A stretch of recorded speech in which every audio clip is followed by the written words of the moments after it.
a kid's book about being non-binary by Hunter Chin Raicht in partnership with the Gender Cool Project.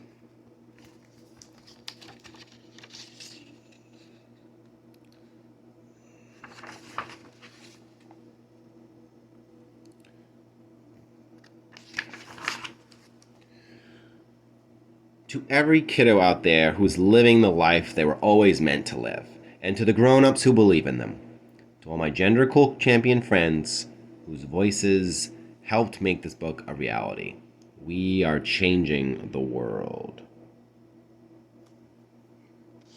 Sure. In 2019, Merriam-Webster's dictionary named the word they word of the year. Of the thousands of words in the English language, these folks put a common pronoun on a pedestal. Why do you think that is? Well, because there's nothing common about the word they. This word transformed from a simple pronoun to one that now represents many people who are non-binary. Most people tell us they don't understand what non-binary means, but the interest in learning is huge. That's where Hunter and this book come in, to introduce you to what it means to be non-binary. But keep in mind that there's no one way to be non-binary. Non-binary people can use any combination of pronouns. For some, their sense of self isn't one gender. It's somewhere outside of that. For others, it's more than one gender, or feeling no strong connection to any gender.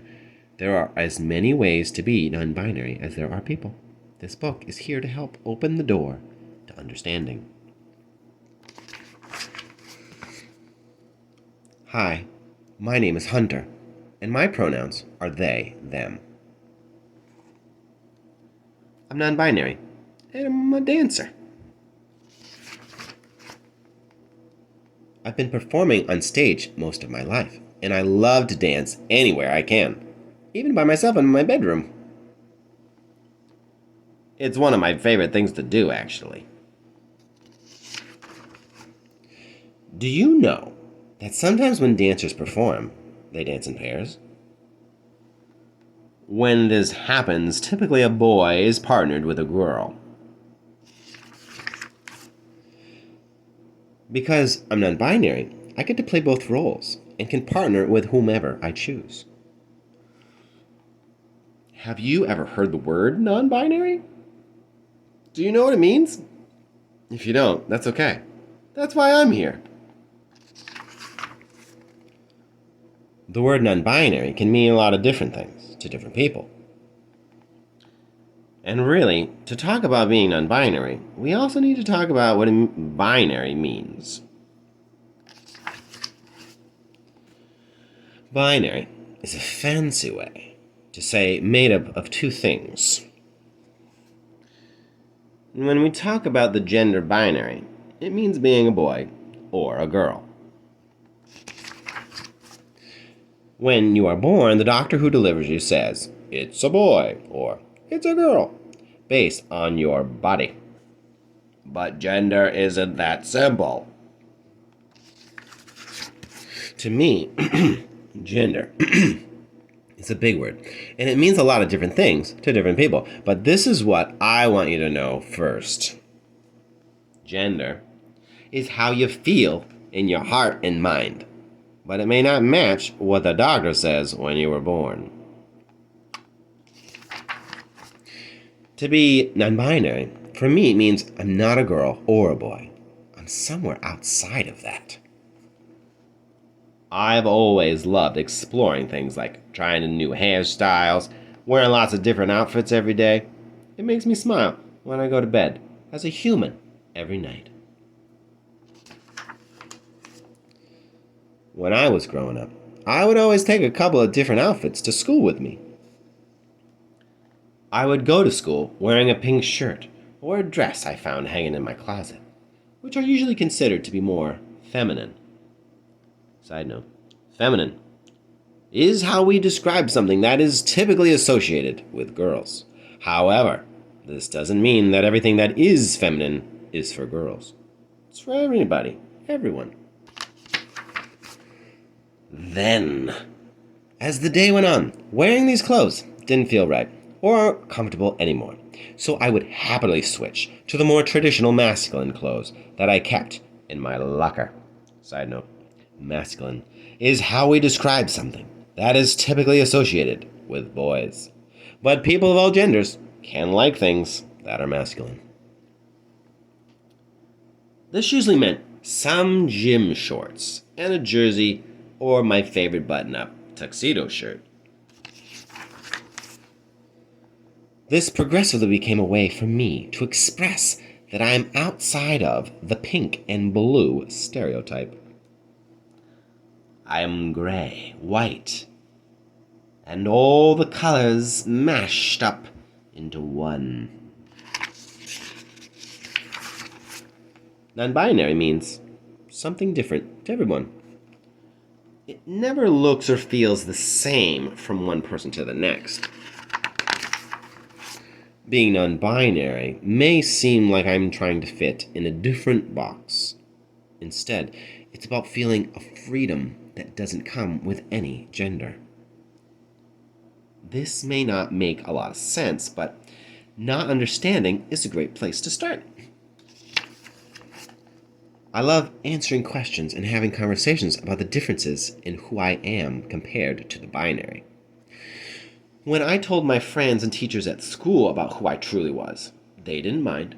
They were happy for me. But often, I have to explain and define new words for them. They made a lot of mistakes, but mistakes make me so proud. It takes a lot of courage to mess up and keep trying. If someone slips up on my pronouns or my name, the best thing for them to do is briefly apologize, correct themselves, and move on. For example, "Oh, sorry, I meant they." Then keep on going with whatever you were talking about. Trying is the most important part. It makes all the difference. Like my Spanish teacher, for example.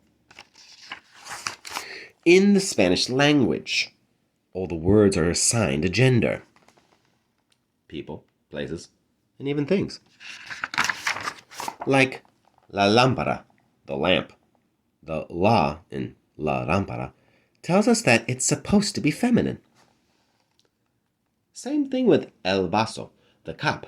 The el tells us that it's supposed to be masculine. Interesting, right?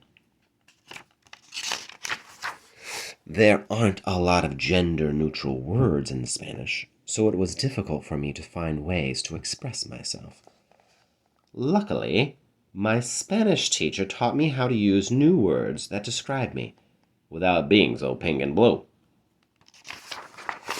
An example of this is, instead of saying something like, "Ladies and gentlemen," to get everyone's attention, my teacher would say, "Hey, everyone!" Being gender neutral in your day-to-day life can start to reverse the idea that everything needs to be feminine or masculine. Words are important. They help us understand each other, right? And more importantly, they can help us understand ourselves. Having the words to describe yourself can feel so great, but there doesn't have to be a word for who you are. And that's okay.